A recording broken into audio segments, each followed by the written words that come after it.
Hey guys, to help run the forums, host the website, and travel, we've introduced a universal service fee for in-depth coverage, including this video. My goal is to be unbiased and transparent. It's a privilege to serve you. This is not an endorsement. Let's get into it. Hey guys, I'm hanging out in Fullerton again with my buddy Sam from the Electric Bicycle Center, and we are looking at the Cross Core from Yamaha.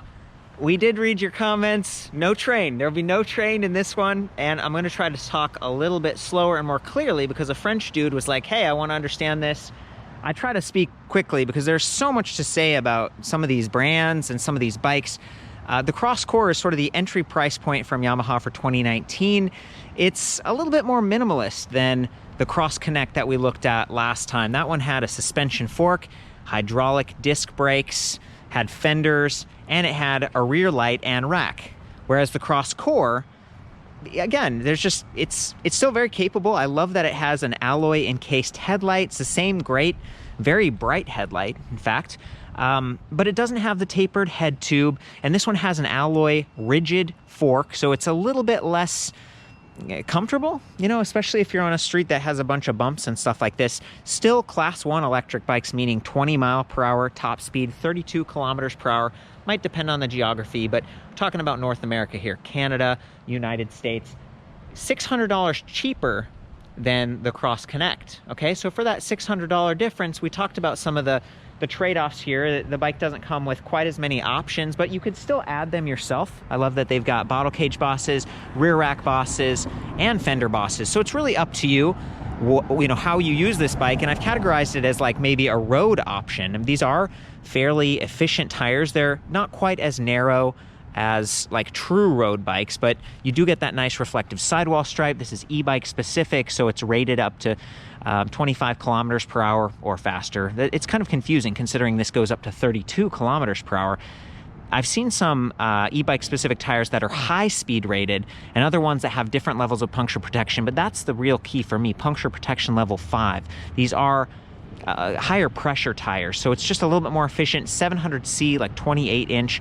The reflectors, you know, that's the big takeaway for me. Even on the pedals down there, safety is a big deal, especially if you've got like the gray version right here. It does come in 2 colors, so there's this gray with some yellow and black, and then we've got this beautiful gloss white with blue and gray accents. I love that. 3 frame sizes, and the small and medium seem slightly smaller than the Cross Connect, according to their website. So I have done some measurements on these. It's back at the site with all the other details. Everything is kind of similar at first glance, though. Like, look at these grips. They're locking, they're ergonomic. We've got shifters, 2 on the left, and then 9 on the right. So it is a 9-speed. It's kind of the same setup. Shimano Sora 11 to 30 tooth. So it's a little bit smaller than like 32, 36, 42. It's a little bit smaller, but that's because we've got a double chain ring up front. 34 tooth on the smaller ring, 50 on the larger. And this was an area that I really focused on with the Cross Connect, because I was like, well, you could just get an 11 to 42 tooth, save some weight. You wouldn't have a second derailleur. You wouldn't have to shift. A lot of times I leave the front chain ring alone. I set it and I forget it. And especially today where I'm wearing pants, this doesn't have a chain protector, and so I sort of use this derailleur as a protector, keep my pants clear from touching the chain or getting snagged. If this was on the smaller chain ring, we'd have those sharp teeth like pointing up, and I have, you know, there's a little bit of fraying here from riding bikes in those sorts of situations. A bit of a cooler day out here, and you know, I'm wearing pants. Sam has the right idea. He's wearing shorts. For me, the big takeaway on Yamaha is that they've refined their motor controller, so it's very responsive, it's very smooth, it's quiet. This is the SE, so it's like special edition of the PW series motor. Very, very smooth, up to 70 Newton meters of torque, 110 RPM support versus the old PW series, kind of the base model. It only supported up to 100 RPM. So this is definitely an improvement that way. It's like 6.5 pounds for that motor. Not too bad. Very lightweight, efficient, super reliable, according to a lot of the shops and owners that I've talked to over the years. And then we've got that Yamaha battery right here. High capacity, it's got a built-in handle, it tips out from the side, nice kickstand, adjustable length. those mechanical disc brakes, even though they're mechanical versus hydraulic, we've got this nice caliper here with like a heat sink adapter, so it's going to dissipate heat a little bit better. And we've got through axles, so 12mm front and rear. That's a big upgrade compared to 9mm axle with like a quick release skewer. This is a through axle, so it's a little bit more sturdy, can handle higher speeds. It's going to support these rims that they look at that reinforcement eyelets. Nice black spokes. Like this is a very nice bike. Internally routed cables, and you got an excellent warranty. I think it's 3 years, and the shops get like kind of reimbursement for if there's an issue, even if it's not the shop that you bought it at. That's my understanding, is that you're going to get good support. I mean, this bike, it's very complete and it's fairly lightweight. We just weighed it, about 44.5 pounds. There's like 0.2, 0.3 pound difference between the small and the large, which are the two frames that we're looking at today for this review. The Yamaha website says 43.5, so I don't know, guys. Maybe they weighed it without pedals or something like that. I don't know what the deal is, but we did weigh it, 44.5. That is still what I would consider to be a lightweight electric bike. You're saving pounds on the fenders, the lights, the rack, and you're saving that cash. Okay, so I've tried to give you guys a quick overview like I do, all the specs and things that I usually cover. I do want to point out that one of my gripes is how big this charger is, and you can't take out either of the wires. They're kind of fixed permanently, but it is a little bit faster, 4 amps. I just think about, you know, if you're tossing this into a backpack or something, it's going to take more space, and it's like 2.3 pounds or something. It's not quite as light as like Bosch or some of the other chargers out there. That's an area that I feel Yamaha could improve upon. And also where the charging point is located. So see right here on the left-hand side of the bike, and it's kind of in the path of that left crank arm. So if you are charging, just be careful with that so you don't accidentally unplug it or even crack it. This is a plastic plug point, okay? That's a good overview, right? I've done my piece, and part of the reason I've just rushed through all those things is because there's a lot more to share about this company, and Sam and I have been talking about Yamaha for a while. You've been chatting with some reps and stuff and doing a lot of research. So literally like an hour ago, we had someone from the musical side of Yamaha walk in the store. And I guess if you're an employee, you get a bit of a discount. So he was coming to check it out. And I was asking him a little bit about the history of the company. And Yamaha goes back to I believe he said it was 1887. Whoa. So when they came out with the Reed Oregon. He also was talking about how their woodwork is used on some of the higher end luxury cars, like Lexus. If you look at the dash and maybe the center console, that's part of Yamaha. They're the ones that are supplying that wood to the car companies. How interesting. For myself, we go way back with Yamaha. You know, they've got 30 years of innovation in the e-bike market space. In 1989, they came out with their first prototype. A year after we started installing electric bike kits in 1988 in our store, actually. Wow. So 30 years they've had with innovation and not duplication. And in 93, I believe it was, they said that I was walking through Interbike a couple years ago, and I had one of the reps pull me into the booth, and he was telling me like, hey, in 1992 or 93, I believe it was, they're claiming that they invented the modern day version of pedal assist that everyone is using these days. Huh. Wow. And part of what I'm hearing here is that Yamaha makes high quality stuff. They've been around for a long time, and it's precision. So a lot of the musical instrument stuff, and you can see that in the logo here, it's 3 tuning forks. So they make pianos and guitars and stuff. But as an e-bike dealer, I mean, you've been doing this for a while, and Yamaha, their motors are on like Haibike and Giant. With the two companies, they licensed their componentry to, but they kept the good stuff for themselves, and they have their own proprietary software that they've integrated onto the controller, the motor, and it's just a little bit tweaked differently than the competitors that have Yamaha components. Do you notice it? I mean, you've ridden a bunch of these bikes. Yeah, it's definitely noticeable. I still like the Yamaha components on the Haibike and on the Giant as well. It's great. Is it reliability is one of the big things? It's huge. That's the main thing. Is Yamaha, in my opinion, is the most reliable mid-drive motor on the market in North America. Period. Wow, that's a bold statement. And Sam, you know, you carry other brands. We saw like a Broza, we saw some Bosch stuff. You've got a bunch. We carry over 25 different brands in the store. I have 125 models on my showroom floor to choose from. And the Yamaha components on Haibike have been our best-selling mid-drive bike in the last 5 years that we've been selling the Haibike brand. Okay. And they're efficient. Like, I've ridden on some of the other products and spent more time on them. Admittedly, these are a bit new for me, but we are taking the rounds. We're doing some test riding. And my experience with like some of the Haibikes they were called S-Duro, that was the Yamaha version. Correct. And they got really good range. They're excellent, and they've got a great display on the PW that gives you lots of information as well. That's awesome, and we're going to jump into the display in just a minute. But I want to take a minute. You know, we were talking about comfort earlier, how this one doesn't have the suspension fork. And that makes it efficient. It's lightweight. It keeps the price lower. But the comfort is a big deal for me. So I was getting in here with these locking. See, I got a bolt in there.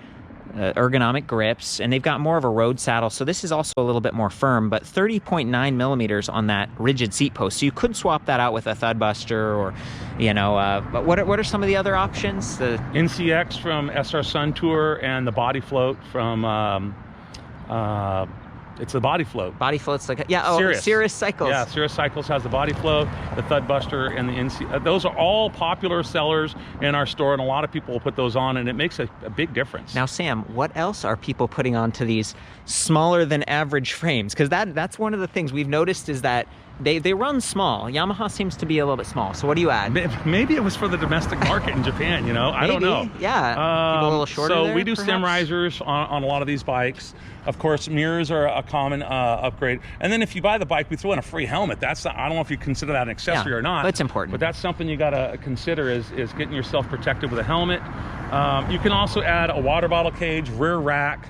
We love the toe peak rear rack that has an integrated sliding system, so you can take your bag on and off the back. They're the one that like flaps out the panniers that kind of zip into the side? Yes, you can do that. They have it both ways, and you just slide them in. It's really sanitary. It's a great upgrade that a lot of people do on the bikes. Before we pass too much on the stem, he's saying there's like an extender that like raises the stem, or does it go further out? What is that like? So you can do both. You have a stem riser, which will bring it up. I usually go about 3 inches higher here. They have some that go 6. That, in my opinion, a lot of times you can't go that high because your cabling will restrict you from going so high. That's a really good point. And then you can get an adjustable gooseneck here that'll go up and down this way. But the more you go with an adjustable gooseneck and the higher you put the stem riser, it's not as solid, and you'll get a little bit of flex in the front end. So it really depends on what kind of riding you're doing. Yeah. For a commuter, maybe they don't need to worry about flex so much. For someone that's a little bit more off-road, with their torque model, they make an off-road version of the bike with the PWX motor. You want to keep that solid on the front end. You don't want to go crazy with those front end accessories that'll bring you up a little bit higher. So you got to get the right size frame for you. Okay, that's great feedback. And this bike only comes in high step, or diamond as they refer to it in parts of Europe. So it creates a lot of strength. It makes it easy to hang on certain types of bike racks. One of the benefits of the Yamaha battery is that it is interchangeable, and when you unlock it, it just tips out to the side like that. And that means that they could have a lower top tube, and maybe we'll see more bikes from Yamaha in the future that take advantage of that. But for now, the Cross Core, the Cross Connect, they only come in this high step frame, and the battery isn't quite as hidden as like the Power Tube or some of the Broza models that we've seen from Bulls and other companies recently. It's external, but it's also fairly lightweight. I think that's also like 6.5 pounds or something. Correct, and it's a modular design, so you can go to any Haibike dealer, any Giant dealer, or any Yamaha dealer, and that battery is available from them. People asked that on the last review we did, and they were like, where do I get maybe a second battery to go further? And what do you learn? Go to any of the, like I said, any dealer should have the ability to get that battery. When you buy from us, we just give you, I'm not in the business of selling batteries, I'm in the business of selling electric bikes. So when you buy from us, if you want a second battery, I'm just going to give it to you at wholesale cost. Okay, well that's nice. It's, and again, my goal here is to be just kind of independent, but it's nice to get a little bit of feedback from dealers. And I come to Sam because it's the winter time, but I can actually spend time picking your brain and being not super cold or snowy. It's warmer here than it is back in Colorado. That's true. Yeah, I got family there and stuff. Or Canada right now. It's a little bit colder. I think we've been pretty thorough on this bike, and you can watch the review of the Cross Connect to maybe get a little bit more detail. I like that they include a bell. There's the Shimano Sora brake levers here, 2-finger mechanical brakes, especially for the rear brake. That cable has to go a lot further, so the right brake lever usually requires a little bit more hand strength. And if we go over on this side, you can see how the cable, it goes downward like this, and so over time water could kind of drip in, or maybe some dust or whatever, and it's just not quite as sealed or consistent as like hydraulic brakes, but it is a little bit easier to adjust yourself aftermarket. I like that they've got this nice kickstand that's out of the way. It's not going to collide with those crank arms and stuff. I might just jump into the display panel at this point, but I do also want to point out that the keys are really unique. Like, look at that. I've never seen keys like that. It's sort of like little circles punched in, and I've talked about the battery. I'm not going to take it off just to save time on this review.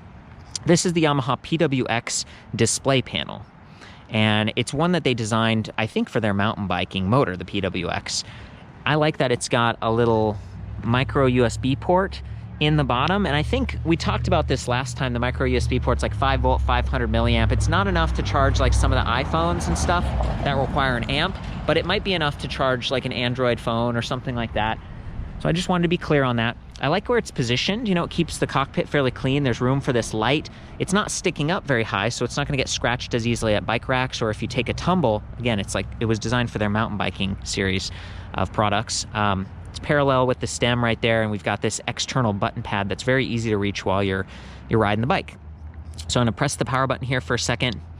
The battery pack is already charged up and it's mounted correctly, but there is this other button and there's like a 4 LED readout. So it is possible to maybe park this outside if you don't have room in your apartment and still know how full that battery is, or roughly how full it is, and then charge it. And I recommend keeping it in a cool, dry location, because extreme heat and extreme cold can be hard on those lithium ion cells. Try not to drop it, that kind of stuff. So coming back here to the display, instead of 4 dots, they have 10. Way more precise, and that's awesome. It's going to help you get to your destination more comfortably and confidently, because you're not having range anxiety. We got speed in miles per hour there in the middle, and we can change that to kilometers. I'll show you how later. We've got odometer down here. It says 1 mile, so it's a brand new bike, and if we press select, it goes through some of the other readouts. So trip, 1 mile, average speed 6.5 miles per hour, max speed 18.9. Remember, the top assisted speed here is 20 miles per hour. Distance. So distance is really cool. Based on the level of assist that we select, it's going to dynamically tell us how far it thinks we can go. So I'm going to click to the first level of assist, which is plus eco. Really not a lot of like support or power coming from the motor.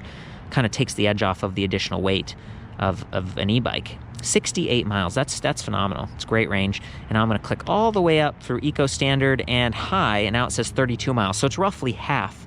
And again, that's because we're getting up to 70 Newton meters of torque on that motor. It's very nice. I'm going to go ahead and press select again, and we see battery percentage. So in addition to 10 bar infographic, we got percentage. I really like that.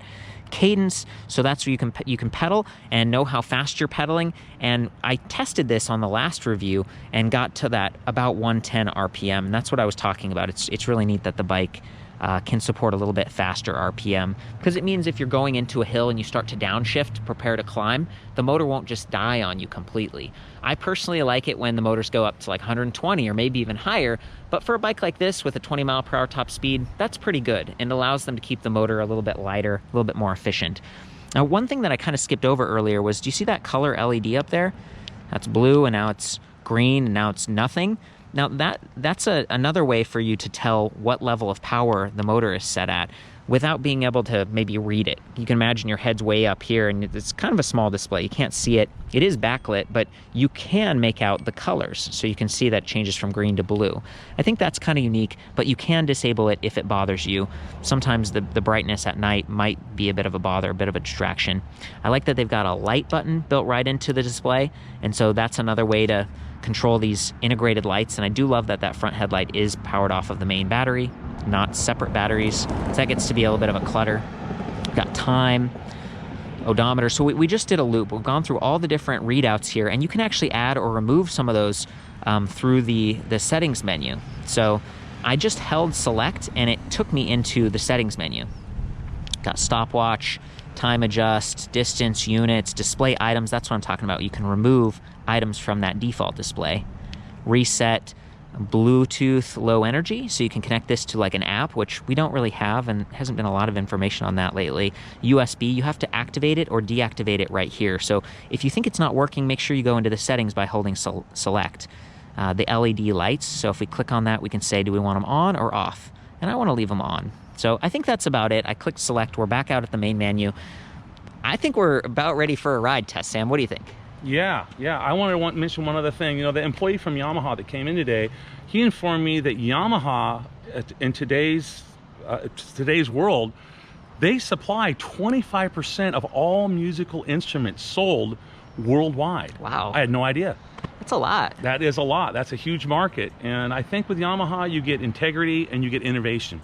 Okay, well, it's neat to see your enthusiasm on this. Most of the brands that Sam carries at his shop are kind of like local companies, and it's neat to see some of the value that, you know, some of the Fat Tire, the folding bikes, these really cool brands that I don't see in other parts of the country. But Yamaha is one that a lot of dealers nationwide will be carrying.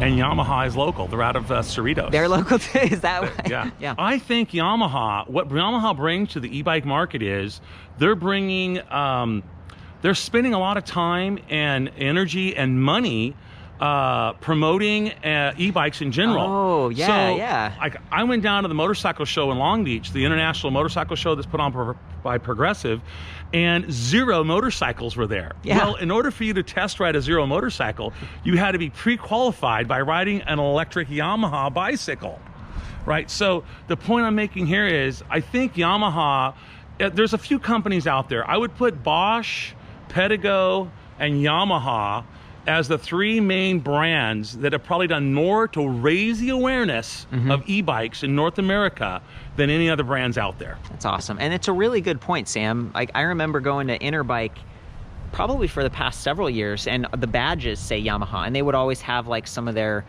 you know, bikes and stuff. It's a major company. All right. While we're up here at the front of the bike, these are barrel adjusters. So those are the little adjustments that you can make to sort of tighten or loosen things over time as the brake pads wear down a little bit. And I'm going to start off on the large this time, since it's the bike we're focusing on. But see, that's what the chain ring looks like when the chain isn't on it, and that's what I was talking about, the possibility of snagging pants. So actually, do you want to take this one, Sam? I mean, sure. You're going to feel probably uncomfortable on like the really small one. Like a monkey on that one. Yeah. So here we go. I like that both wheels have quick release. You can do maintenance on the go if you need to, change a flat or whatever. So we're in off. I'm going to take it all the way up to high and just pedal along. Oh boy.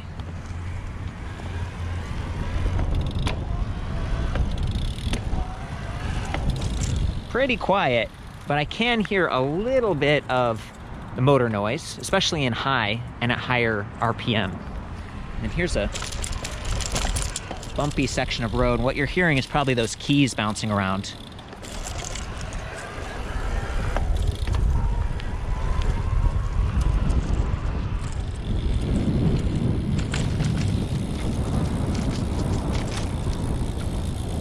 Right turn? Yeah, let's go right. Get this nice smooth section.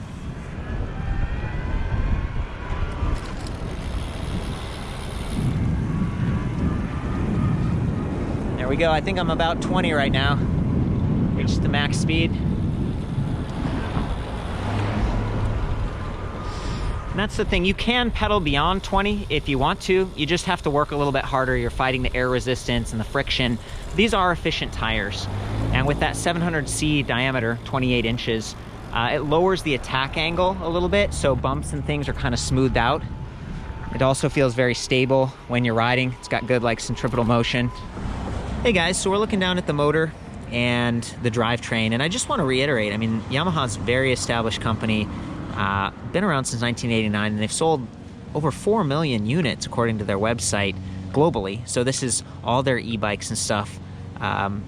Pretty impressive, you know, and just hearing Sam talk about the reliability he's seen as a shop owner. And please, I welcome you to chime in if you own a Yamaha powered electric bike or you have feedback. I do my best, but I'm going back to back to back with all these different brands and really rely on you guys for some of those deeper insights. So this is a 34 tooth, 50 tooth chainring setup in the front, and then 11 to 30 in the rear. And this is what I was saying, so many other e-bikes do a 1x drivetrain. This one has a 2x, so you have more gears, 18. There's a little bit more shifting, a little bit more weight, but it's truer. It's kind of an authentic, like, purist approach, as I like to say. This is a bike that you can pedal around even if the motor is shut off. There's no drag or anything when you're pedaling. It's traditional size chain rings, and you can enjoy that experience. And maybe switching between the steps, it's not the jumps. The cadence doesn't change quite as much as one-by setups. So there's some pros, there's some cons, and I just want to be clear about that being different on Yamaha compared to some of the other reviews that I've done recently. So I'm going to pedal along, I'm going to shift gears and stuff. There's no shift detection, which is something that Bosch has that I call out, but because it's so dynamic, it's relying on a little rear wheel speed sensor that's actually tucked in. It's very small, compact, and sealed versus a magnet that can get bumped out of place, or a little sensor like Bosch and some of the other bike companies. This one's like really, it's well sealed and tucked in, and I think it's probably more resistant to some of the physical damage that you might take over time. Pedal cadence and pedal torque, it's measuring all three signals, so there's a really smooth ramp up, and it's one of the most fluid feeling pedal assist systems that I have experienced, especially with the Yamaha specific setup and their controller compared to like the Haibike or the Giant, which are already very good on their own. So here we go.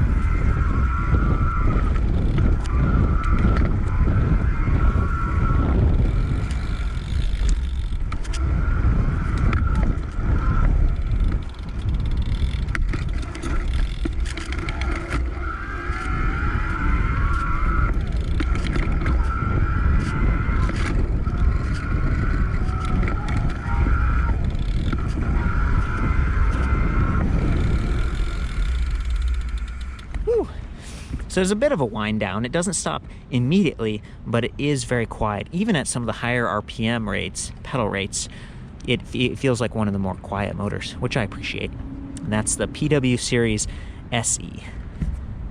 Yeah, it's a nice light. I'm also thinking, you know, the way this bike's set up, I'm on the small, and I feel okay. The seat is raised as high as possible, and I'm not getting full leg extension. I'm 135 pounds, guys, 5'9", 30-inch inseam. And I've got standover height and some of those other details back at the site as well. So this is what I wanted to show you, like pedaling. Gets up to about 110, and it starts to fade. That's where the motor, I mean, we reached about 20 miles per hour there too, so the motor almost completely cuts out. So I was just getting off my little test ride here, and what did that look like to you, Sam? How are you feeling? You know, so what I noticed is when you get past the point where the engine's helping you, on certain mid-drive motors, they kind of hold you back, and it's very frustrating. I've had it happen to me where I was following my wife. She's like 100 yards in front of me, and I'm like getting all mad, and I had to surrender because the bike is setting the tone of what the speed I'm doing. With the Yamaha, you go past that 20-mile-an-hour threshold, and it doesn't hold you back. It just lets you transition and speed up even further, based on how hard you're pushing and your input. There is a really smooth transition, is how I would describe it, because it's not going to help you past 20, but because of the tires and because of the rigid frame, like, you know, the trade-off is comfort. If it's a really bumpy street, you're going to feel it, but power transfer is the flip side. You're not bobbing, because this is all just very rigid. It's like immediate power transfer from the pedals to the pavement. Yeah, and I think it's that firmware that Yamaha has saved for themselves on their branded bikes that makes it just that much better. Just a little bit smoother, right? Well, you guys got to see some of the footage, the up close, so you be the judge, chime in. I think that's it, guys. We went a little bit long this time because I wanted to talk about the history of Yamaha. I think it's a cool company. Sam, you did a really good job sharing your experiences. I appreciate it. Got it. For the full written review, I'll see y'all back at ElectricBikeReview.com. Have fun out there, ride safe, take care.